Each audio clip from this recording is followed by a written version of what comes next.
Hello to all. Welcome ladies and gentlemen sa ating channel ng mga manglalakbay. Na hangad palagi ay mapabuti ang pampamilyang pamumuhay. Kapag tayo ay nagdesisyong maglakbay sa ibang bansa, minsan ay may mga bagay na maski iniiwasan natin ay nangyayari pa din. Ang aking tinutukoy ay ang discrimination o ang mababang pagtingin. Pagtrato na maihalong pang-iinsulto o pang-ilalait ng mga mamamayan ng ibang bansa na kung saan kayo ay nagtatrabaho o nakatira. Ang diskriminasyon ay iba-ibang klase din ang estilo, pamamaraan at ang level kaya minsan ay mahirap mahuli at maparusahan ang gumagawa nito. Maraming mga Pilipino sa iba't ibang antas ng pamumuhay ang mga nakakaranas nito. Ang pagkakaiba nga lang ay may mga umaamin na nangyayari ito at mayroon din namang mga hindi. Pero ako, aaminin ko na maraming beses na akong niilait ng mga dayuhan dito sa Denmark. Pero hindi sapat para sila ay maparusahan. Dahil siguro puro pananalita o verbal lang naman.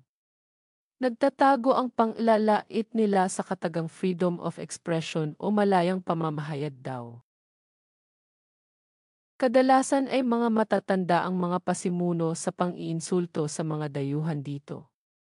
Kung may panahon at tiyaga kayong basahin ang kasaysayan ng bansang inyong tinitirhan sa kasalukuyan, ay maunawaan ninyo din siguro kung bakit nila ginagawa ang mga hindi katanggap-tanggap na pang-aaba o pang-iinis na ito sa mga dayuhan.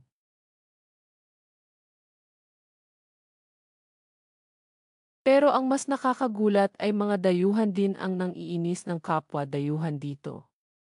Naging paligsahan na tuloy minsan ang pang-iinsulto ng iba't ibang klase ng mga dayuhan sa buong mundo. Gusto ba ninyong malaman ang ilan sa aking mga naging karanasan? Madaming dens at mga dayuhan dito ang ayaw sa amoy ng bawang. Yes, bawang. Garlic sa English. Weird din talaga ang mga tao dito minsan, pero alam nila ang amoy ng bawang kahit pa bagong toothbrush o nag-mouthwash, overall body wash at perfume ka pa. Kapag naamoy nila ito, minsan ay medyo grabe at kakaiba ang reaksyon nila. May nakasimangot habang nagrereklamo na amoy bawang ang hininga mo at magpapaypay pa o magbubukas ng mga bintana na akala mo namang nakakamatay ang amoy ng bawang. Noong unang naranasan ko ito ay medyo natakot ako sa reaksyon nila. Pero nung nasanay na ako sa reaksyon nila, ay tinatawanan at iniiwasan ko na lang makipag-usap kung ayaw nila ng amoy ng bawang.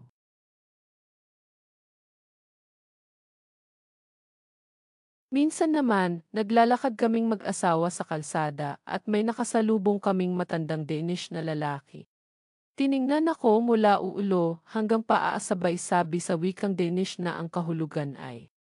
Mayroon din daw siya sa kanyang kwarto na kamukha ko at nakangisi pa habang ito ay sinasabi sa amin. Ngunit ang talagang kahulugan ng kanyang sinabi ay isa akong babaeng dayuhang prostitute o mail order bride. Sinabi sa akin ng aking asawa na iwasan na lang namin ang ganitong pananalita ng matatanda sa kanilang bansa. May karanasan din kaming mag-asawa na habang naglalakad sa tabing kalsada ay biglang may grupo ng mga kabataan o teenagers na bigla na lamang magkakatuwaan. At sisigawan kaming mag-asawa na cheat o mumurahin. Noon namang umuwi ako galing sa pamamalengke at bitbit ko ang 2 plastic bag ng mga pinamili ko. Ay may isang uugod-ugod na matandang babae na nasa first floor ng hagdanan na doon din nakatira ang biglang nagsabi sa akin na, ano daw ang ginagawa ko doon at saan daw ako makikitira doon. Galit agad sa akin kasi nga dayuhan ang hitsura ko. Kapag naman namimili ako at nakapila para magbayad, ay biglang may sisingit na matanda na kesyo siya daw ang nauna, sa akin o anumang pagsisinungaling para lang makasingit. At kung hindi ka pa marunong o mahusay magsalita ng wikang Danish, ay sila lang ang magkakaintindihan ng kausap niya na tindera o cashier. Paniniwalaan naman nila ito lalo na kung ayaw din nila magsalita ng English. Sasamantalahin nila ang mga ganitong sitwasyon. Minsan naman, ang pangdidiscriminate ay nanggagaling din sa mga kapwa dayuhan. Ang mga magkakaibang mga kultura ng iba't ibang mga dayuhan ay isa rin sa mga dahilan kung bakit ang mga mamamayan ay nagkakaroon ng hindi pagkakaunawaan. May mga dayuhan dito na iba ang trato sa mga babaeng hindi nila kapareho ng kultura. Minsan naglalakad ako sa kalsada, nang bigla na lang may matandang lalaki na tinawag akong parang isang aso. Subalit kapag naman may mga babae na kapareho nila ng kultura ay wasto ang asal nito. Heto pa ang malungkot. Minsan ang nangdidiscriminate pa ay kapwa Pilipino. May isang pagkakataon na nagsimba ako sa simbahan. Natanong ko ang isang babaeng Pilipina na nakatabi ko at sinubukan kong kausapin. Tinanong ko kung matagal na siya nakatira sa Denmark. Ang sagot sa akin ay, taga saan ka ba? Bisaya ka ba o Bicolano o ano? Sa tonong ng iinis, sabay irap sa akin. Kaya tumahimik na ako, makatapos kong tumango bilang sagot. Hindi na din kami nagpatuloy pa sa pag-uusap dahil naramdaman ko na ayaw niya sa akin. Ang nakakaintriga talaga dito ay ang pangdidiscriminate sa mga dayuhan na unprovoked. Ito yung mga pagkakataon na maski wala ka naman sinasabi o ginagawa na sa palagay ko ay magpapasimula ng gulo, ay nagaganap pa din. Pero, palampasin na lamang kung ito ay mga pananalita lamang mula sa mga matatanda o mahihina ang kalagayan sa buhay. Sa madaling salita, hindi lahat ay pinapatulan. Pasensyahan na lamang lalo na kung tayo ang mga dayuhan sa kanilang bansa. Pero kung may pisikalan o sumusobra na, kailangan mo din magsalita upang ipagtanggol ang iyong sarili.